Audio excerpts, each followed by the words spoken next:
Hello friends, welcome back to my channel. कैसे हो आप सब।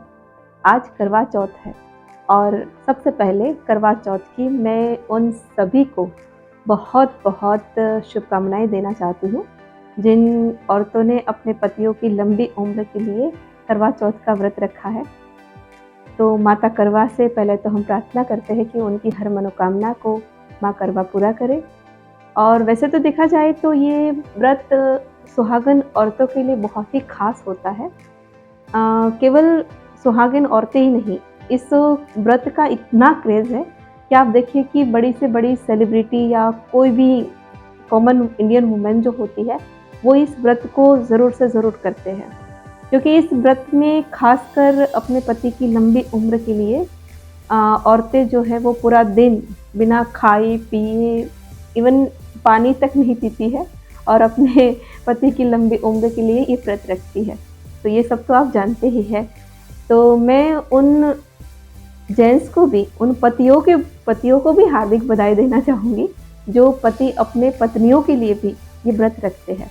क्योंकि वैसे तो क्रेज़ है कि पत्नियाँ ही अपने पति के लिए ये व्रत रखती है, लेकिन अभी जो ये बदलता जो समय है इसमें हम देख रहे हैं कि कई पति अपनी पत्नियों के लिए ये व्रत रखते हैं। तो ये ट्रू है, क्योंकि पति अपनी पत्नियों से इतना प्यार करते हैं, इतना प्रेम है उनका कि वो चाहते हैं कि भाई पति की लंबी उम्र क्यों हो, पत्नियों की भी लंबी उम्र होनी चाहिए। तो उनको मैं बहुत बहुत धन्यवाद देती हूँ कि जो अपनी पत्नियों से इतना प्यार करते हैं और पति उनके लिए ये व्रत रखते हैं। तो आज के इस वीडियो के अंदर हम ये जानना चाहते हैं कि करवा चौथ का जो व्रत है वो हम कैसे करें। क्योंकि कई बार क्या होता है हमारे साथ कि हम ये व्रत कर तो लेते हैं, लेकिन इसमें भी हम ऐसी गलतियां करते हैं जो हमें नहीं करनी चाहिए। वैसे तो इस व्रत में पूरा दिन खाना ही नहीं है, केवल जल भी नहीं पीना है। कई बार ऐसा होता है कि व्रत में हमें कुछ खाना होता है, पानी पीना होता है, जूस पीना होता है, फल फ्रूट खाना होता है। लेकिन ये व्रत ऐसा है कि इसमें आपको सूर्योदय से लेकर आपको जब तक चांद नहीं निकलता तब तक आपको कुछ खाना नहीं है, पीना भी नहीं है। लेकिन इसमें एक बहुत ही हमारी एक परंपरा जुड़ी हुई है कि इसमें सास जो होती है वो अपनी बहू को सरगी देती है, और वो जो सरगी होती है वो सुबह सूर्योदय से पहले मेरे ख्याल से 3:30-4 बजे आपको ये खानी होती है।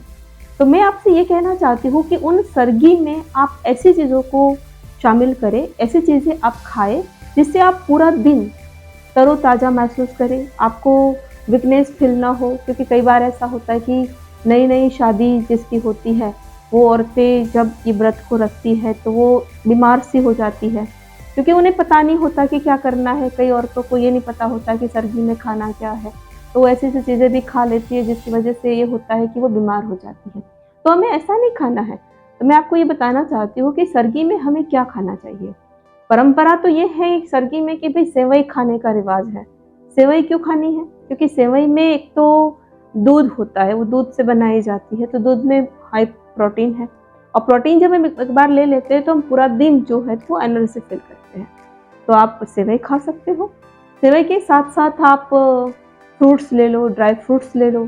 फ्रूट्स में बहुत ज़्यादा रिच वाटरिंग होती है, तो वो उससे भी आपको पानी की कमी महसूस नहीं होती, और पूरा दिन जो हम पानी नहीं पीते हैं तो सुबह सुबह आपको वो भी बहुत ज़्यादा बेनिफिट दे सकता है। आप नारियल का पानी पी सकते हो। कई लोगों को ये होता है कि भाई रोटी सब्जी खानी होती है। पंजाबियों, खासकर पंजाबी नहीं, कई लोगों में ऐसा होता है, माफ़ करना, क्योंकि कई लोगों में ऐसा भी होता है कि वो बहुत ज़्यादा हैवी खाना खाते हैं कि सुबह सुबह हलवा बना लिया, पूड़ी बना ली, पता नहीं पकौड़े बना लिए। तो भाई सर्दी में ये नहीं खाना होता है, और जो खाते हैं वो उनके लिए होता होगा, लेकिन मेरे ख्याल से मैं बताऊँ तो भाई सर्दी में हमें ये नहीं खाना होता है। कोई मिठाई आप खा सकते हो, मिठाई खा के पानी पी लो पूरा दिन। अगर चाय की लत है आपको, चाय की हैबिट है आपको, तो आप 1 कप चाय पी लो, ये हो सकता है। लेकिन बहुत ज़्यादा ऐसी चीज़ें मत खाओ, बहुत ज़्यादा हैवी खा लोगे तो पूरा दिन ऐसा होगा कि वो पेट के अंदर आपको हीट पैदा करेगा, तो आपको पानी की प्यास लगेगी, फिर आप मतलब पूरा दिन आपका निकालना मुश्किल हो जाएगा।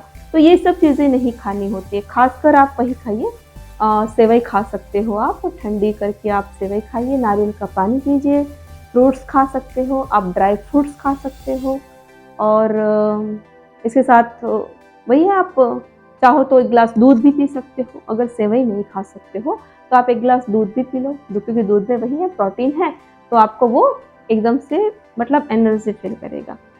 गलतियां हम कहाँ पे करते हैं, कई लोगों का मैंने देखा है कि मतलब एक मेंटली वो ऐसे अपने आप को प्रिपेयर करते हैं कि भाई पूरा दिन भूखे रहना है, पूरे दिन भूखा रहना है, पानी भी नहीं पीना है, पता नहीं कैसे क्या होगा। तो ये सोचते हैं कि अगले दिन, जैसे व्रत हमें आज रखना है, तो उसकी जो पिछले नाइट गई है उसमें वो इतना हैवी खा लेंगे, या तो सर्दी के टाइम पे वो इतना हैवी खा लेंगे कि उनके पेट में गैस बन जाएगा, दर्द होने लगेगा, और ना चाहते हुए भी वो बीमारी का शिकार बन जाते हैं। तो ये तो बिल्कुल नहीं करना चाहिए। कई लोग गलती और क्या करते हैं, व्रत कर लिया, पूरा दिन व्रत कर लिया, और जब चांद निकलता है पूरा दिन कुछ खाया नहीं है, पानी भी नहीं पिया, और चांद निकलने के बाद, चांद को अर्घ देने के बाद पति के हाथ से जब व्रत खोला जाता है तो उसके बाद हमें खाना भी खाना होता है, तो वो उसमें भी इतना हैवी खाना बना लेते हैं।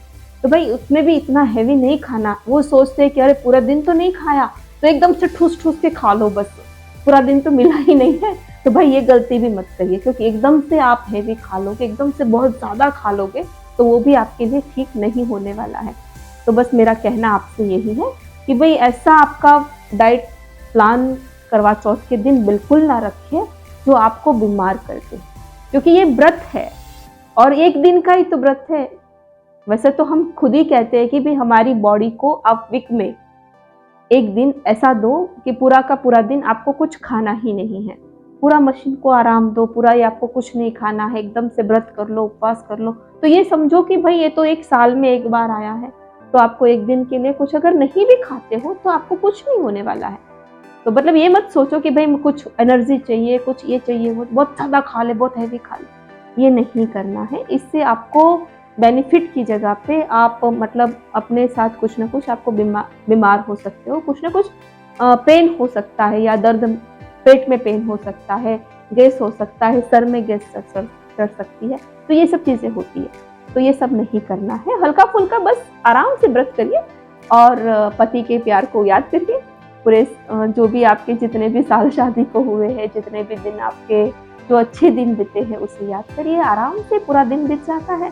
और करवा चौथ का व्रत तो ऐसा है कि जैसे ही सुबह से आपने सरगी खाई, उसके बाद आप थोड़ा बहुत घर का काम करते, थोड़ा इधर उधर होते हैं, और दोपहर के देखो 3 या 4 बजते हैं तो औरतें सजना संवरना शुरू कर देती है, सजती है, संवरती है, फिर खाना वाना बनाती है, पूजा करती है। तब तक तो चांद निकल ही आता है, गप्पे शप्पे मारती है, कई औरतें इकट्ठी हो जाती है।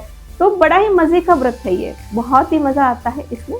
और मुझे पता है कि इसमें इतना मज़ा आता है कि कई औरतें, मुझे याद है कि जो नहीं भी करते थे, उनके यहाँ कोई ऐसा करने का रिवाज नहीं है, लेकिन औरतों को देख देख के कि हाँ भाई बड़ा मज़ा आता है, पहले ही दिन तैयारियाँ शुरू हो जाती, देखिए मेहंदी लगनी शुरू हो जाती है, औरतें सजना संवरना शुरू कर देती है अपना।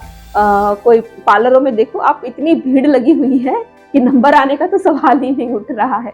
औरतें इतनी मतलब इतनी एक्साइटेड है कि भाई हमें ये भी करना है, वो भी करना है। तो भाई वो बहुत ज़्यादा ही इस व्रत में मज़ा आता है। तो एंजॉय करिए और अपना ख्याल रखिए। बस डाइट प्लान को सही रखिए, डाइट प्लान सही होगा तो कुछ भी नहीं होने वाला है। आराम से आप कोई भी व्रत कर सकते हो। तो मेरा यही कहना है, आराम से व्रत को एंजॉय कीजिए और खुशी खुशी इस व्रत को कीजिए। बस खाने पीने का ध्यान रखिए। बाकी ठीक है, मिलते हैं नेक्स्ट वीडियो में। करवा चौथ की फिर से आप सबको बहुत बहुत बधाई। खूब करवा माता से प्रार्थना करते हैं कि आपकी जोड़ी सलामत रहे और ऐसे ही आप हमेशा खुश रहें, मस्त रहें, हंसते रहें। Bye bye.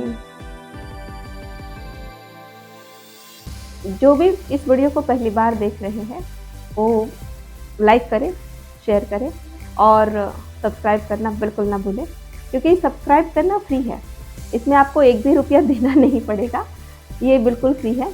और बेल आइकन को भी प्रेस कर दें ताकि मेरी आने वाली हर वीडियो की नोटिफिकेशन सबसे पहले आप तक पहुंचे। तो ये करिए।